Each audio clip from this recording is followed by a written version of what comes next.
Olá, rubro-negros pelo mundo, meu nome é Cícero Andrade, eu sou flamenguista em Portugal. E no vídeo de hoje, família de Gerson já sonha com a França? E Rui Vitória, de novo, roda a vinheta. Flamengo! Se você chegou agora nesse vídeo, curta, compartilhe, divida com seus amigos. Não deixe de se inscrever no canal, por favor. E acione o sininho para receber notificações sobre os vídeos diários que fazemos sobre o Mengão e o futebol português. Vamos lá, pessoal. Vamos direto ao que interessa aqui para vocês, né? Enfim, a gente está na ansiedade aí para saber se Gerson será negociado ou não com o Olympique de Marseille. Jorge Sampaoli faz questão da presença do craque brasileiro para a temporada que vem lá no Marseille. Negociações estão abertas, segundo os próprios dirigentes do Flamengo, né? E ontem, comentando aqui com um dos meus assinantes aqui, comentando, quem conhece o canal sabe que eu converso com todas as pessoas que colocam comentários aqui. Uma assinante, né, do meu canal me comentou que ela já sabia da ida do Gerson para o Olympique, porque ela tem uma certa proximidade com a família e a família quer ir para o Olympique de Marseille, né? Enfim, parece que a esposa do Gerson, a namorada do Gerson, está muito empolgada com essa possibilidade de morar na França e a vontade deles, segundo essa minha assinante aqui do canal, é que eles realmente estejam aí a partir de agosto jogando pelo Olympique de Marseille, né? Pessoal, eu já disse a minha opinião em alguns vídeos passados. Eu acho que o Flamengo não deve liberar o Gerson, aliás, não deve liberar nenhum jogador titular do time, né? Ah, mas tem conta para pagar.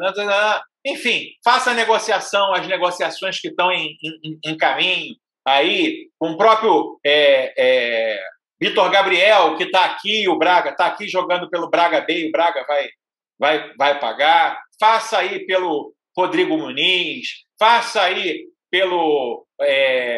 como é que é o nome do garoto da seleção do Flamengo, que agora eu esqueci? Do Lázaro, né? Vá continuando essa política como fez com o Natan. Liberem as jovens promessas com pacotes muito bem feitos, que é vender 50% do passe, esperando a projeção futura. Enfim, invistam em marketing, né? Quando terminar a pandemia, invistam aí no sócio-torcedor, hajam com total criatividade, mas não se desfaçam dos jogadores do Flamengo. Ah, mas se fechar no vermelho, todos os clubes vão fechar no vermelho na época de pandemia. Não caia nesse papo que o Flamengo tem que vender. O Flamengo não tem que vender. O Flamengo pode vender ou não pode vender. Ah, mas vai ficar no vermelho. O Flamengo não é uma empresa com fins lucrativos que tem que dar subsídios aí, retorno para os seus acionistas. O Flamengo é um clube de futebol. Então, assim, se ficar um ano no vermelho, como todos os clubes ficaram na temporada passada, não vai ter problema nenhum. E com o time completo, o Flamengo pode continuar a conquistar títulos e pode continuar a fazer aí mais dinheiro através dos títulos, através de outras fontes de renda também. Então, não caiam nessa, enfim. O jogador quer ir, a família, né, pegando essa informação aí dessa minha inscrita no canal, a família quer ir, paciência, tem um contrato assinado, né, e até segunda ordem, Gerson é um jogador do Flamengo. A não ser que o Olympique que o Marseille quer pagar a multa, aí o Flamengo não tem nada a fazer, né? Então, vamos esperar, novos capítulos vão vir. Eu, particularmente, acho que a diretoria do Flamengo não faria isso, ainda mais na véspera de uma final de Carioca. Ela não cometeria esse erro, principalmente em ano de eleição. E eu acho, a minha opinião particular, é que se deve se manter esse time até ele se esgotar totalmente, como foi feito lá na década de 80, né? Um outro assunto que eu acabei não falando na chamada aqui, mas eu queria dividir com vocês. Ontem eu vi a entrevista do Adriano, se eu não me engano, eu vou colocar aqui na descrição o nome da empresa que fez, acho que é The Intercept Football, ou dos Reis Football. É uma empresa, é um site não brasileiro que conseguiu fazer talvez a melhor entrevista do Adriano de todos os tempos. Né? Quem tiver a oportunidade de achar essa entrevista do Adriano aí no YouTube, eu recomendo fortemente.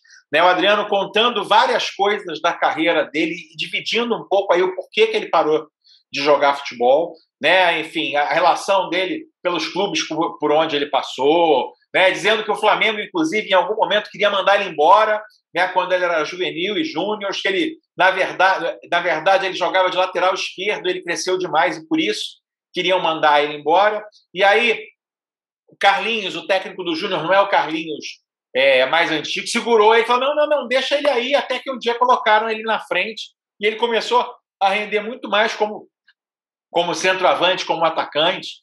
Né? Contou aí quando o Carlinhos, esse sim, o nosso velho técnico, trouxe ele para o time principal do Flamengo, contou a ida dele para a Itália, disse, né, que ele aprendeu realmente a ser um atacante, a chutar a bola para o gol no Parma, na passagem dele no Parma, que o técnico pegava ele depois dos treinos e ficava ensinando a ele a como chutar para o gol, que lá no início o que ele fazia era meter a perna, né, ele chutava forte, meter a perna, e aí ele foi aperfeiçoando a técnica lá com o italiano que estava cuidando dele lá na época do Parma. Enfim, uma entrevista comovente, uma entrevista cheia de valores, né? Cheia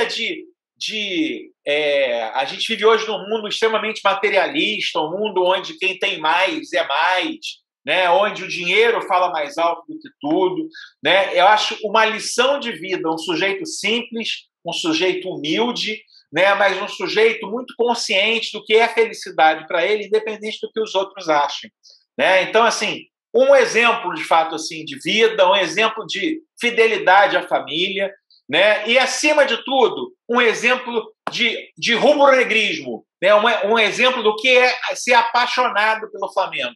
Torcedor do Flamengo tem a cara do Adriano, né? Assim, o Adriano, é a foto escrita do que é um torcedor do Flamengo. Né, de origem humilde, apaixonado pelo clube, totalmente fiel, né, que luta de sol a sol para com o dinheirinho contado ir ao Maracanã ou ver na televisão o jogo do Flamengo.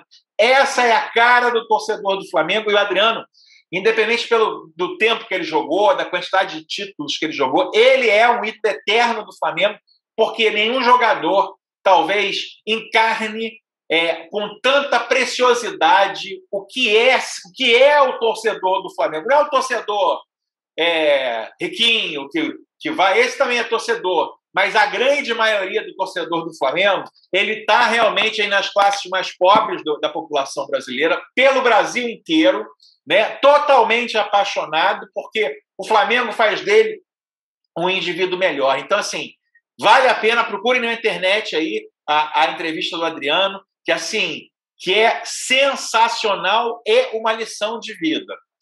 Para terminar o vídeo, pessoal, né, falando aqui de Portugal agora, né, Jorge Jesus, enfim, acaba termina o campeonato agora no meio de semana, né, fazendo o seu último jogo. Ele já é a melhor campanha do retorno. O Benfica, apesar de não ter sido campeão em terceiro lugar, no retorno o Benfica fez a melhor campanha, né, depois da vitória de 4-3 sobre o Sporting, né, tirando também aí a invencibilidade do Sporting, o atual campeão português.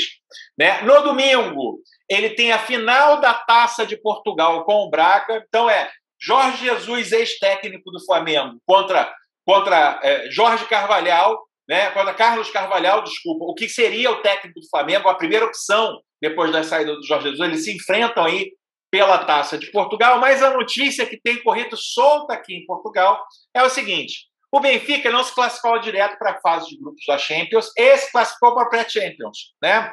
Ano passado, o Benfica foi eliminado na pré-Champions pelo PAOK da Grécia, que era dirigido pelo Abel Ferreira, técnico do Palmeiras. Esse ano, ele pode defrontar nada mais, nada menos que Rui Vitória. Rui Vitória, que aí no Brasil foi muito especulado numa possível saída de Rogério Ceni de ser o novo técnico do Flamengo. Muita gente falou de Rui Vitória, né? Rui Vitória é um técnico também que com conquista de títulos aqui em Portugal. Foi ele que sucedeu Jorge Jesus no Benfica, na primeira saída do Benfica, enfim, e ganhou alguns títulos pelo Benfica também. A rivalidade ficou muito exacerbada porque o Jorge Jesus foi para o Sporting e aí o bate-boca entre eles era enorme, né? E agora a notícia que corre aqui em Portugal é que Rui Vitória, depois de flertar com o Flamengo, Rui Vitória, depois de flertar com outros clubes, com clubes da Arábia Saudita, Rui Vitória vai fechar contrato com o Spartak de Moscou, né? Enfim, talvez seja a nova experiência russa de Rui Vitória, e o Spartak de Moscou é possivelmente um dos adversários da pré-Champions para o Benfica. Então, podemos ter aí de novo um outro confronto, né, do antigo técnico rubro-negro contra uma especulação, um técnico que foi especulado no rubro-negro e que deve assinar aí o seu contrato com a equipe de Moscou e pode ser um dos clubes que o Benfica terá que enfrentar, que Jorge Jesus terá que enfrentar, se quiser entrar de novo para a fase de grupos da Champions, né? Essa semana, pessoal, temos aí o possível jogo da classificação com a LDU. Vamos falar muito sobre isso nessa semana, né? Por esse vídeo é só. Peço que você curta, compartilhe, divida com seus amigos. Não deixe de se inscrever no canal, não custa nada para você, né? E eu vejo nas estatísticas do YouTube que apenas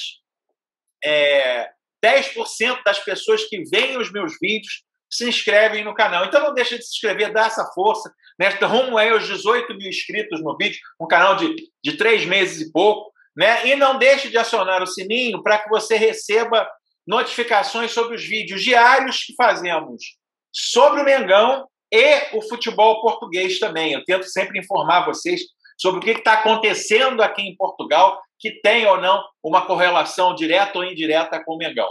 Tá bom? Vejo você no próximo vídeo. Aquele abraço. Tchau, tchau.